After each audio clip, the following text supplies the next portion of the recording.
देश की राष्ट्रपति के पास एक पत्र भेजा गया है। इस पत्र में मोदी सरकार के खिलाफ ऐसी ऐसी शिकायतें की गई हैं जो वाकई चौंका देने वाली हैं। यकीन नहीं होता कि भारत जैसे लोकतंत्र में कोई सरकार अपनी ही देश की व्यवस्थाओं के प्रति इतनी ज्यादा गहरी साजिश कर सकती है। इस पत्र में इतने गहरे और चिंताजनक आरोप मोदी सरकार पर लगाए गए हैं जिन्हें जानने के बाद आपके होश उड़ जाएंगे कि जनता के सामने देश हित की बड़ी बड़ी बातें करने वाले प्रधानमंत्री मोदी भीतर भीतर देश का इस तरह से बेड़ा गर्क करने में लगे हुए हैं। और सबसे गंभीर बात तो यह है कि जिन लोगों ने राष्ट्रपति को पत्र लिखा है वो कोई ऐसे वैसे सड़क छाप लोग नहीं हैं और ना ही विपक्षी दलों के नेता हैं। ये सब देश के आईएएस और आईपीएस अधिकारी हैं। केंद्र सरकार से लेकर राज्य सरकारों के मंत्रालयों तक में बड़े बड़े पदों पर रह चुके हैं। एक नागरिक के रूप में आप सभी को राष्ट्रपति के नाम लिखे गए इस खुले पत्र में मोदी सरकार की क्या शिकायत की गई है ये पूरी बात समझनी चाहिए और अपनी जिम्मेदारियों का वहन करते हुए ज्यादा से ज्यादा लोगों तक ये बात पहुंचानी चाहिए, क्योंकि यह पत्र बताता है कि इस वक्त सिर्फ आम आदमी या विपक्षी दलों के नेता ही नहीं बल्कि देश के बड़े बड़े अधिकारी भी भयंकर प्रेशर में हैं। उन्हें मजबूर किया जा रहा है, उन पर दबाव बनाया जा रहा है और यदि वो केंद्र सरकार की बात नहीं मानते हैं तो उन्हें सजा भी दी जा रही है। पत्र में लिखी सारी बातों को बेहद आसान भाषा में आपको बताऊंगा। इसके साथ ही सवाल यह भी करेंगे कि क्या अब पश्चिम बंगाल भी मणिपुर की तर्ज पर जलने वाला है, और यदि ऐसा है तो वो कौन है जो पश्चिम बंगाल को जलाने वाला है। अरविंद केजरीवाल ने राहुल गांधी और मल्लिकार्जुन खड़गे से मिलने का वक्त मांगा है। विपक्ष के कार्यक्रमों पर भी थोड़ी सी चर्चा करेंगे, मगर इन सभी मुद्दों पर बातचीत शुरू करने से पहले आप सभी से अनुरोध है, यदि आप हमें पहली बार देख रहे हैं तो फेसबुक पर हमारे पेज को फॉलो और लाइक कर लीजिए, यूट्यूब पर सब्सक्राइब करके घंटा बजा दीजिएगा। आज देश के जो हालात हैं उनमें सबसे घटिया रोल यदि किसी ने निभाया है तो वो है हमारे देश का गोदी मीडिया, और उसके पीछे है उन्हें मिलने वाला धन।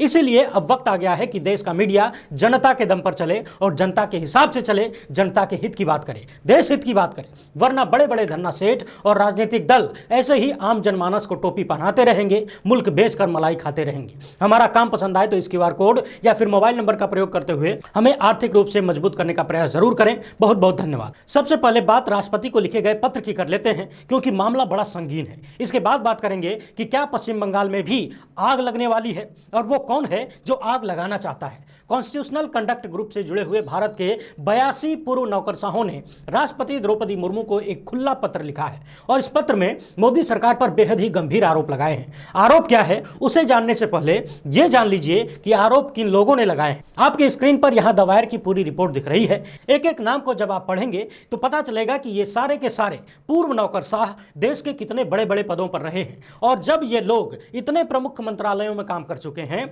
पूरे देश की बागडोर संभाल चुके हैं, शायद ही ऐसा कोई मंत्रालय होगा जिससे संबंधित अधिकारी इस लिस्ट में ना हो। इनमें बहुत सारे ऐसे अधिकारी भी हैं जो दुनिया भर के देशों में भारत के राजदूत के रूप में भी काम कर चुके हैं। ऐसे 82 अधिकारियों ने केंद्र की मोदी सरकार के खिलाफ राष्ट्रपति को पत्र लिखा है और बताया है कि भाजपा नेतृत्व वाली केंद्र सरकार सिविल सेवाओं के चरित्र को बदलने और उन पर केंद्र सरकार के प्रति विशेष निष्ठा दिखाने के लिए दबाव बना रही है, प्रेशर बना रही है। यानी कि इन अधिकारियों ने आरोप लगाया है कि सिविल सर्विस का उद्देश्य होता है संविधान के चारों ओर एक सुरक्षात्मक घेरा बनाना, जिसे राजनीतिक परिवर्तनों से प्रभावित नहीं होना चाहिए। यानी सत्ता में कौन है इससे कोई फर्क नहीं पड़ना चाहिए। क्षेत्रीय दृष्टिकोण के बजाय एक अखिल भारतीय परिप्रेक्ष्य में काम करना चाहिए, यानी कि क्षेत्रीय भेदभाव से परे पूरे देश के बारे में सोचना चाहिए। जिस सिविल सर्विस को बिना किसी डर के, बिना किसी भय या बिना किसी पक्षपात के एक स्वतंत्र और निर्दलीय दृष्टिकोण बनाए रखना था, यानी कि अधिकारियों पर किसी राजनीतिक दल का प्रभाव नहीं होना चाहिए था। लेकिन अब केंद्र की मोदी सरकार सिविल सेवाओं,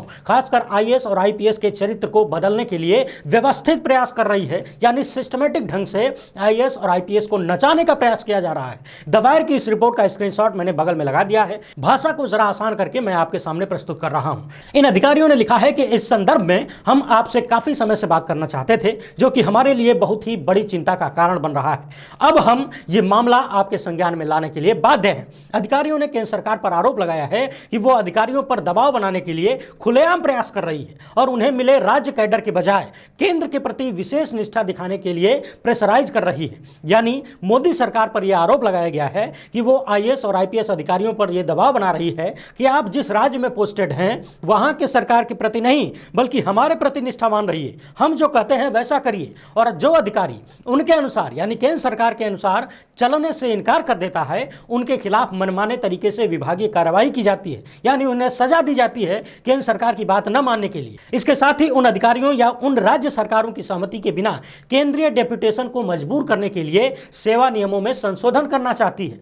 आसान भाषा में कहें तो केंद्र की मोदी सरकार आईपीएस और आईएएस अधिकारियों को दबाव बनाकर अपने हिसाब से चलने के लिए मजबूर कर रही है, और जो अधिकारी ऐसा करने से मना कर रहे हैं उन्हें मनमाने ढंग से विभागीय कार्यवाही करके परेशान किया जा रहा है। इन अधिकारियों ने आरोप लगाया है कि केंद्र सरकार के इन कृत्यों की वजह से संघीय संतुलन बिगड़ रहा है और परस्पर विरोधी निष्ठा के बीच सिविल अधिकारी फंस गए हैं, जिसकी वजह से वो निष्पक्ष होकर काम नहीं कर पा रहे हैं, यानी कि उनकी निष्पक्षता कमजोर हो रही है। पत्र में आगे लिखा गया है कि गणतंत्र के संवैधानिक प्रमुख के रूप में हम आपसे अपनी चिंताओं को केंद्र सरकार तक पहुंचाने और उसे इस बारे में सावधान करने की अपील करते हैं कि सिविल सेवाओं के चरित्र को बदलने का यह प्रयास अत्यधिक खतरे से भरा हुआ है। और जैसा कि सरदार पटेल ने कई साल पहले चेतावनी दी थी, भारत में यह संवैधानिक सरकार की मौत का कारण बनेगा।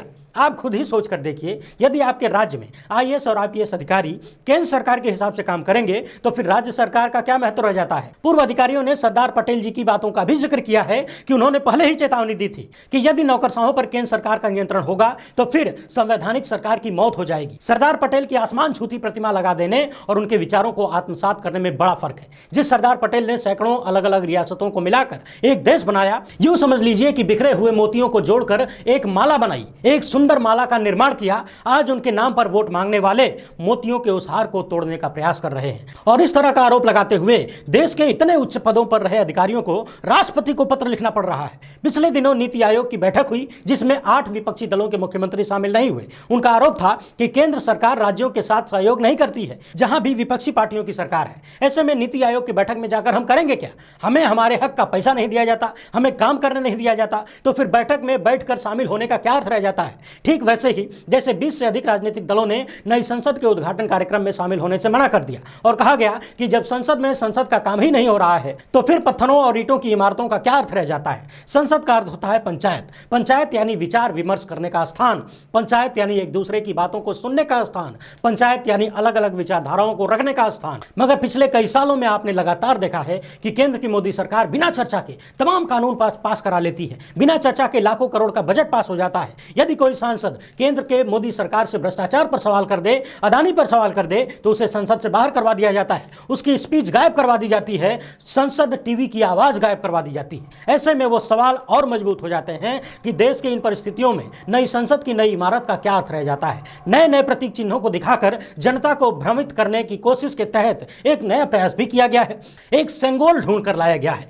इसी बहाने गोदी मीडिया चिल्ला चिल्ला कर कह रहा है कि नेहरू ने खोया, मोदी ने पाया। यदि गोदी मीडिया और बीजेपी के नेताओं की बातों को ही सच मान लें कि सत्ता के हस्तांतरण पर सेंगोल दिया जाता था तो भी वक्त राजशाही का था। यदि नेहरू ने सेंगोल को संग्रहालय में रखवा दिया था तो यह बात बिल्कुल ठीक थी, क्योंकि राजशाही नहीं रही तो फिर सेंगोल और राजशाही के जितने भी प्रतीक चिन्ह हैं उन सभी को संग्रहालयों में ही रहना चाहिए, क्योंकि अब सत्ता का हस्तांतरण एक राजा से दूसरे राजा को नहीं किया जाता। अब जनता सत्ता का हस्तांतरण करती है और अब इस देश में लोकतंत्र है और लोकतंत्र में इस तरह के प्रतीक चिन्हों का होना बिल्कुल भी ठीक नहीं है। कम से कम संसद में, जहां पर सभी राजनीतिक दलों का समान अधिकार है, पूरे देश का प्रतिनिधित्व जहां पर होता है, वहां पर इस तरह के प्रतीक चिन्हों की कोई आवश्यकता नहीं होनी चाहिए। मगर चूंकि जनता के असल मुद्दों से ध्यान भटकाना है तो कुछ न कुछ नया नमूना दिखाना है।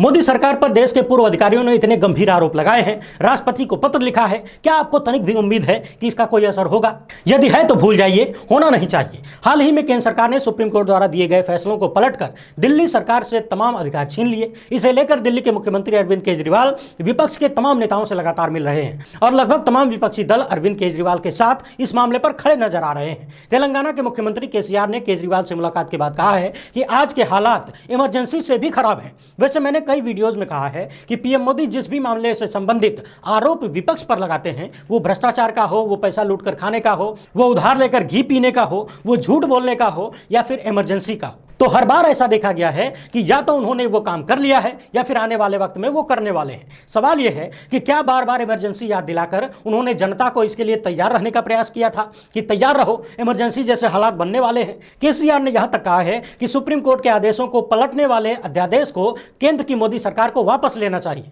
केंद्र सरकार राज्यों की चुनी हुई सरकार को काम नहीं करने दे रही है, यह इमरजेंसी से भी खराब हालात। इसके साथ ही उन्होंने इलाहाबाद हाईकोर्ट के उस फैसले को भी याद दिलाया जब इंदिरा गांधी ने अध्यादेश लाकर कोर्ट के फैसले को पलट दिया था। केसीआर ने कहा कि यह वही इमरजेंसी वाला मॉडल लागू किया गया है। यह भी कहा गया है कि केंद्र सरकार ने यह अध्यादेश लाकर दिल्ली की सरकार का नहीं बल्कि दिल्ली की जनता का अपमान किया है और समय आने पर जनता इसका जवाब देगी। वहीं केजरीवाल ने राहुल गांधी और मल्लिकार्जुन खड़गे से भी मिलने का वक्त मांगा है। जो केजरीवाल कांग्रेस पार्टी, सोनिया गांधी और पूरे गांधी परिवार को लगातार निशाने पर लेते रहे, जिनके बारे में कहा जाता है कि राहुल गांधी और केजरीवाल के बीच गहरा मनमुटाव है। मगर अब देखने वाली बात यह है कि क्या अरविंद केजरीवाल से मिलने की हामी भरते हैं राहुल गांधी। मगर कुल मिलाकर एक बात समझ लेनी चाहिए कि इस वक्त देश के हालात बेहद गंभीर होते जा रहे हैं। पिछले कई हफ्तों से आप लगातार खबर सुन रहे होंगे कि भाजपा शासित मणिपुर जल रहा है। खबर है कि दर्जनों लोगों की मौत हो चुकी है, हजारों लोगों को यहां से वहां स्थापित किया जा चुका है। खबरों के अनुसार सैकड़ों चर्च जला दिए गए, सैकड़ों घरों को आग के हवाले कर दिया गया। मगर कोई यह सवाल नहीं पूछ रहा है कि देश के गृहमंत्री आखिर कर क्या रहे हैं।